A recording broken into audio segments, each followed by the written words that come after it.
Hey guys, how you doing? So AI is infiltrating into our lives. You see it all over the place. Yeah, I don't know if there's any big killer AI app. Well, I guess ChatGPT and those type of sites. But I think what people don't see under the radar, how AI is being implemented all over the place in a support role, for lack of a better term. So I'll give you an example. So here is an action camera, simple little action camera, nice device by Insta360. This is the Ace Pro. And this simple action camera has a flip out screen, and it's got a nice big sensor inside, so it absorbs a lot of light, so the image is pretty decent. It's got all kinds of capabilities.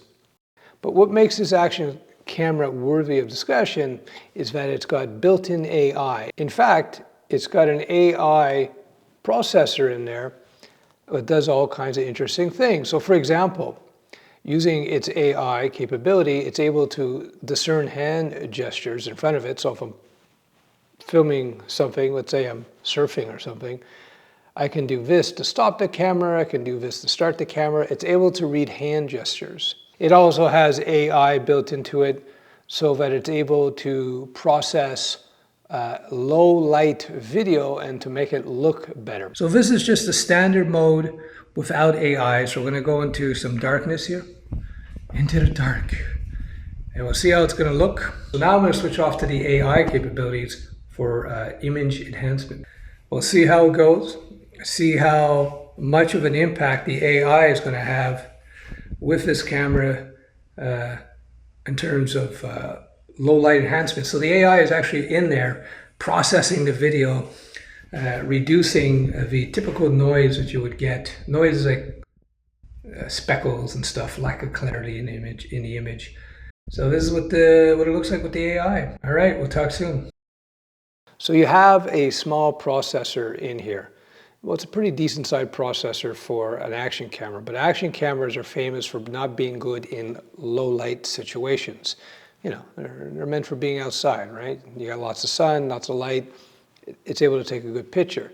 Same thing with these phones. These phones are traditionally not very good for low light situations. Why? Because the sensor, the piece of technology that's used to absorb the image, so, you know, take in the image, the video, the smaller the sensor, the less light that it can absorb, so it's less sensitive in low light. Now, I use professional cameras that have sensors far, far larger than this, so it's able to take in a lot more light, so in lower light situations, it looks good.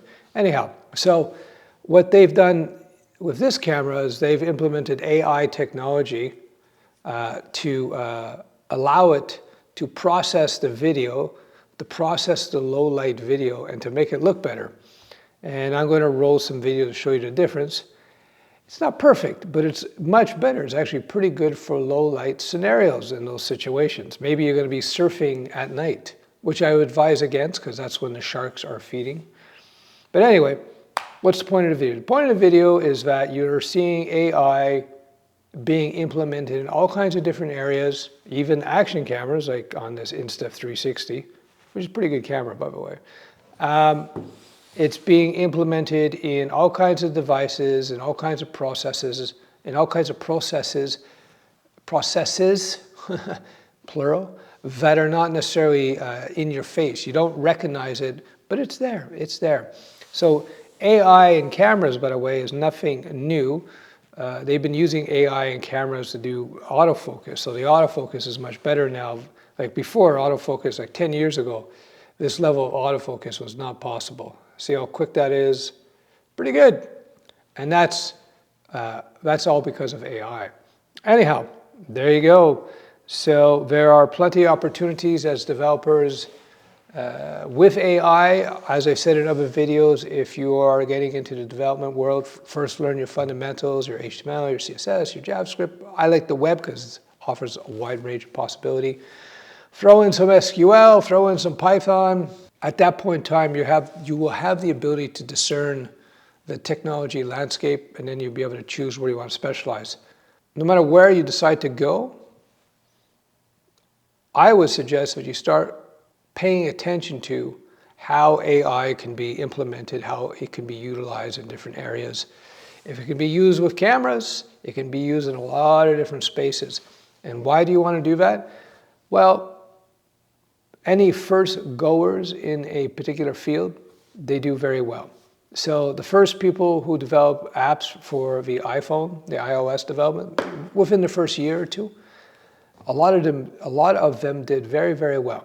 If you wait 3-4 years later, you can still do well, but the market is much more saturated. It's more difficult to compete. So get in on it as you will. And in fact, I'm so convinced that this stuff is important that I'm adding more AI-related content to my developer bootcamp, my developer mentoring program. UncleSteph.com, you can take a look at it below if you like. All right, that's pretty much it. I hope you found this video useful. If you have any comments, pro or con to what I'm saying here, let me know. We'll talk soon. By the way, I left a link just in case some random people are interested in this action camera. This is the Insta360 Ace Pro. I'll leave a link below. You can click on it if you want. This is not sponsored, by the way, although they did send it to me. One of the advantages of being YouTubers, people throw stuff at me. So they threw this at me, and I figured I'd use it as a point of discussion. So this is it. We'll talk soon. Bye-bye.